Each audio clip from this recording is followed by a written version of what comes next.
খুলি। আমার অনেক কষ্ট হচ্ছে, ব্যথায় উঠতে পারছি না। আমার সারা শরীর অনেক ব্যথা করছে। কোনো মতে উঠে বসি। ভালো করে তাকিয়ে দেখি আমার শরীরে রক্ত মাখানো।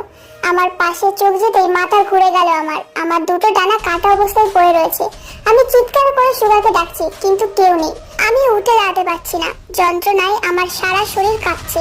আমার কোনো শক্তি কাজ করছে না। মনে হয় ডানার সাথে সাথে আমার শক্তিও চলে গেছে। চারিদিকে অন্ধকার, বেশি দেখা যাচ্ছে না কিছু। আমি উঠে দাঁড়াতে পারছি না। আমার বিন্দু মাত্র শক্তি নেই নড়াচড়া করার মতো। সুগাকে এত ডাকছি, কিন্তু কোনো খবর নেই তার। ওর কিছু হলো না তো? কিন্তু আমার সাথে এটা কিভাবে হলো? আর আমি এটা বুঝতে পারিনি কেন? ওই খাবারগুলো খাওয়ার পর আমার সাথে এমন হয়েছে, তার মানে খাবারে কিছু ছিল। কিন্তু খাবারে কিছু থাকলেও সেটা তো শুধু আমি খেয়েছি, সুগা তো খায়নি। আমি অজ্ঞান হয়ে গেলে সুগা তো জ্ঞান থাকবে না। মানে কি হলো এটা?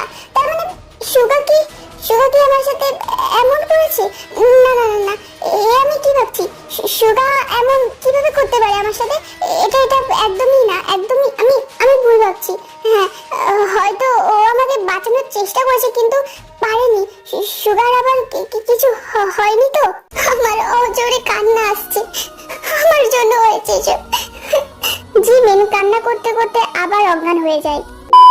তারপর ঘুম থেকে উঠে দেখি সকাল হয়ে গেছে। ব্যথা এখন আছে, কিন্তু এবার একটু নড়াচড়া করতে পারছি। কোনো মতে পাথর ধরে উঠে দাঁড়ালাম। হাঁটতে পারছি না, বারবার পড়ে যাচ্ছি। আমি সুগা সুগা করে ডাকছি, জোরে ডাকার শক্তি নেই আমার। আশেপাশে একটু দেখার পর সুগার ছুরি পেলাম। আমি তাড়াতাড়ি ছুরি হাতে নিলাম, এই আশায় হয়তো এবার আমি সুগাকেও পেয়ে যাব। কিন্তু ছুরিতে রক্ত ছিল, আর আমার কিছু ছোট ছোট পাখনাও লেগেছিল তাতে। আমি নিজেকে বিশ্বাস করতে পারছি না। আমি নিচে বসে পড়লাম। তার মানে আমার ডানা সুগা কেটেছে, কারণ সুগার ছুরি ও ছাড়া আর কেউ চালাতে পারে না। এক মুহূর্তে সব যেন উল্টো পাল্টা হয়ে গেল। আমি কিছু অনুভব করতে পারছি না। কাকে এত বিশ্বাস করলাম? কাকে ভালোবাসলাম? কেন করলো সুগা এটা? আমার রানী হওয়াতে কেউ খুশি ছিল না? শুধুমাত্র রাজা হওয়ার জন্য এটা করেছে? আরে আমাকে বললে তো আমি আস্তে আস্তে দিয়ে দিতাম আমার সিংহাসন। জিমিন এবার চিৎকার করে কাঁদতে থাকে। আমি কখনো ক্ষমা করবো না তোমায়। এই শাস্তি তোমায় অবশ্যই পেতে হবে। কোনোদিন ক্ষমা করবো না, কোনোদিন না। আমার দুর্বলতার সুযোগ নিয়েছো তুমি। তোমাকে আমি ছাড়বো না। যতটা ভালো তোমায় বাঁচতাম, তার থেকে বেশি ঘৃণা করে তোমায়। জিমিন ওইখানেই পড়ে থাকে আর অঝরে কান্না করতে থাকে। আমার ডানা কাটা গেছে, তাহলে আমার তো বাঁচার কথা না? আমি বেঁচে আছি কিভাবে? হয়তো প্রতিশোধ নেওয়ার জন্য। হ্যাঁ, কিন্তু আমি আছি কোথায়? আর বাড়ি যাবো এবার কিভাবে? যে করে হোক আমাকে এখান থেকে যেতেই হবে। আমি কিছুক্ষণ পর দেখলাম যে কিছু লোক একটা ছোট জাহাজ নিয়ে আসছে। অনেক কষ্টে ডাকলাম তাদেরকে। মনে হয় না এত দূরে আমার ডাক শুনতে পাবে তারা, কিন্তু কেন জানি না, তাও দেখলাম যে ওরা এদিকেই আসছে। দুজন লোক ট্রলারে। তাদের কাছে সাহায্য চাইলাম লোকালয়ে পৌঁছে দেওয়ার জন্য। আমাকে ট্রলারে ওঠালো। আজব ব্যাপার, আমার গায়ে এত রক্ত, তাও লোকগুলো কোনো কিছু জিজ্ঞাসা করছে না। কিভাবে হলো, কি হয়েছে, কিছু না, একদম চুপচাপ। এতে আমারই ভালো। আমি অনেক কষ্টে কথা বললাম। এই যে শুনুন, আপনার মোবাইলটা একটু দেবেন? একটা কল করব। কোনো কথা না বলে মোবাইলটা বের করে দিয়ে দিল। তারপর আমি আর কিছু না বলে আমি ইবোকে ফোন করি।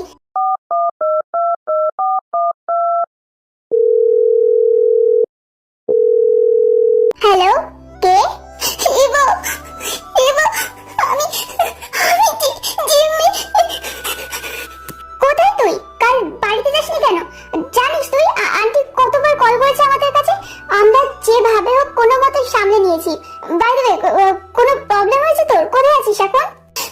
অনেক বড় প্রবলেম হয়ে গেছে ইবো। এখন বলতে পারবো না। তোরা প্লিজ আমাকে নিয়ে যা এখান থেকে, প্লিজ। আচ্ছা ঠিক আছে, আমরা যাবো, কিন্তু কোথায়? জায়গাটা কোথায় আমাদেরকে বল। আমি জানি না। আমি জানি না এটা কোন জায়গা, প্লিজ তুমি একটু তাড়াতাড়ি হয় না প্লিজ। আচ্ছা ঠিক আছে আমরা যাচ্ছি, কিন্তু তুই আগে কান্নাটা থামা প্লিজ। আশেপাশে কেউ থাকলে ফোনটা দে, আমি জেনে নিচ্ছি এটা কোন জায়গা। এই যে একটু শুনবেন, আপনার সাথে আমার বন্ধু একটু কথা বলবে। তারপর লোকটি আমার কাছ থেকে ফোনটা নিয়ে এভাবে সব বলে দিল আমি কোথায় আছি।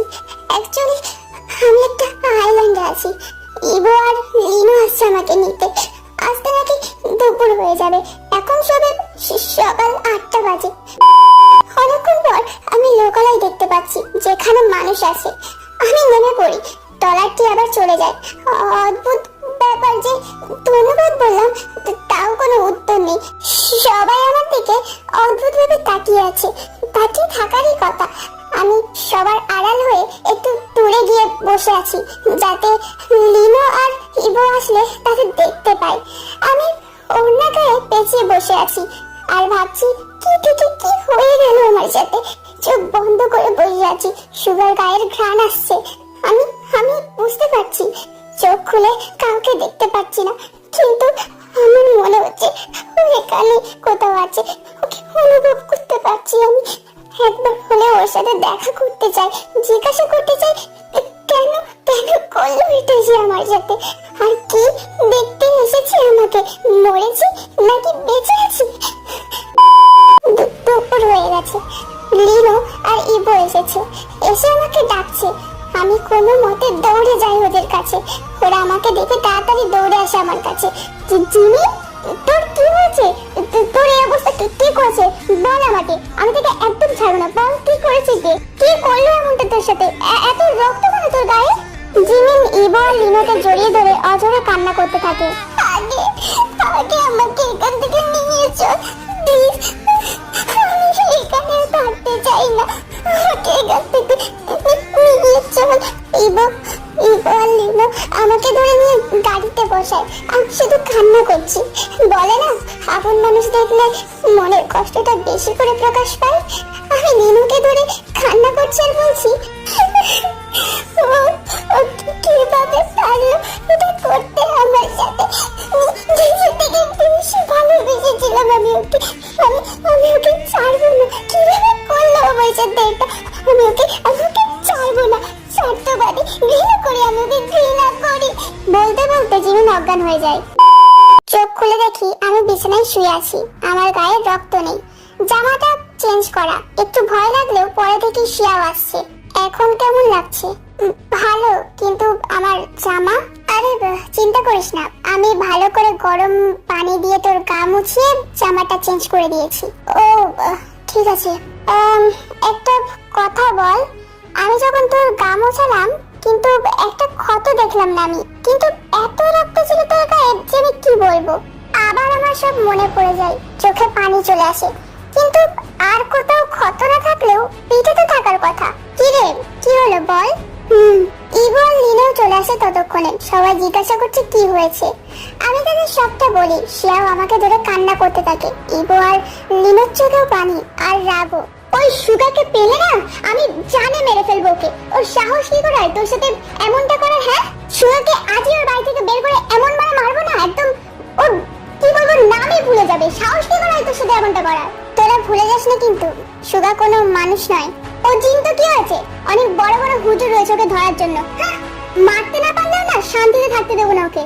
সত্যি বলতে তোদের মতো বন্ধু পাওয়া অনেক ভাগ্যের ব্যাপার। তোর পাশে আমরা সবাই আছি, জাস্ট একবার আমাদেরকে ডাক দিবি, বন্ধুর জন্য যে কোনো কিছু।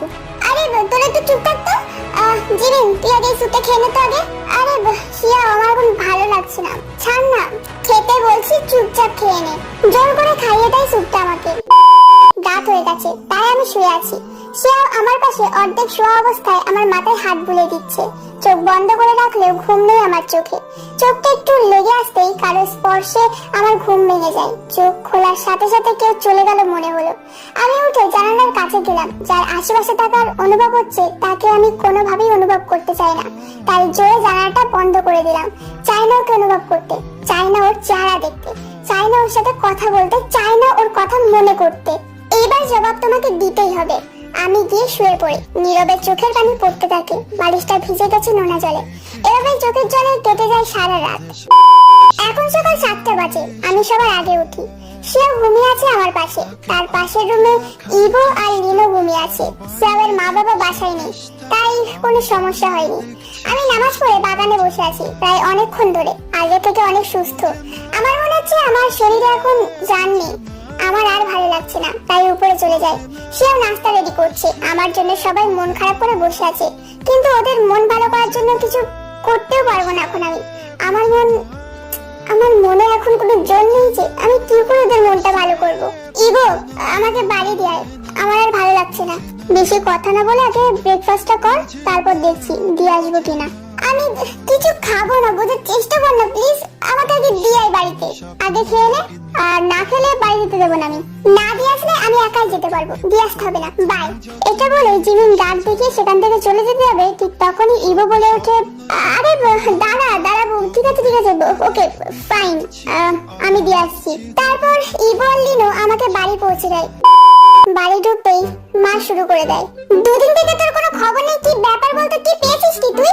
যা খুশি তাই করবি? হ্যাঁ আম্মু প্লিজ রাগ করো না। অ্যাকচুয়ালি সিয়াওয়ের আম্মু আব্বু কাজের জন্য বাইরে গেছে, তাই আমি এই কদিন ওর সাথেই ছিলাম। তো বলতে কি হয়েছিল একবার? হ্যাঁ বলবি তো একবার ফোন করে। যখন কল করি একবার তুই ওয়াশরুমে থাকিস, না হলে কলেজে, না হলে শপিং এ। কি এইসব কি হচ্ছে কি? আম্মু অ্যাকচুয়ালি তোমাকে ফোন করলে যদি তুমি মানা করে দাও, তাই আর করিনি। এটা আবার কোনো কথা হলো? আমি কখনো তোকে কোনো জিনিসের জন্য মানা করেছি? না তা করনি। আচ্ছা এসব বাদ দাও আম্মু, আমার এখন কিছু ভালো লাগছে না, তো আমি রুমে যাচ্ছি, বাই। কেন, কি হয়েছে তোর? এমন মন মরা লাগছে কেন তোকে? না আম্মু কিছুই হয়নি, আমি জাস্ট উপরে গেলাম। আমি আমার রুমে চলে আসি, শাওয়ার নিয়ে বসে আছি, ভাবছি কি করা যায়। হ্যাঁ চিন্তা হচ্ছে কিতাব। হ্যাঁ অবশ্যই ওটাতে কিছু না কিছু একটা পাওয়া তো যাবেই। ওকে কিতাব খুলি, কিন্তু কিছুই পাওয়া যায় না। সব জায়গায় খুঁজি কিন্তু কিছুই পাওয়া যায়নি সেখানে। আচ্ছা যখন আমার ডানা কাটা হয়েছিল তখন আমার অঙ্গরক্ষক কি করছিল? কোথায় ও? রক্ষিজিন। জি রাজকুমারী। আমার ডানা কে কেটেছে? জি ওই কি হলো কি বলো আমাকে, কে কেটেছে আমার ডানা? জি ওই আসলে ওটা রাজকুমার সুগা ছিল। কি? এত কিছু হওয়ার পরেও বিশ্বাস করতে চেয়েছিলাম আমি তোমায়, কিন্তু আর না। তখন তুমি কোথায় ছিলে? জি আমাকে মাফ করবেন রাজকুমারী, আসলে আমি লড়াইয়ে হেরে যাই। ওই রাজকুমার সুগা সিংহাসন পাওয়ার জন্য পাগল হয়ে গেছে। ও কিন্তু এখন কি করা যায়? আমি সেটা বলতে পারবো না রাজকুমারী। ঠিক আছে তুমি এখন যেতে পারো। জি রাজকুমারী। এবার আমি কি করব? আমাকে কিছু তো করতেই হবে, কিন্তু সেটা কি? আজ সারাদিন আমার যেন কেমন একটা লাগছে, মনে হচ্ছে কিছু তো একটা হবে। সারাদিন শুধু আমি নানা ধরনের বই পড়ি কাটিয়েছি, যদি সেখানে কিছু পাই।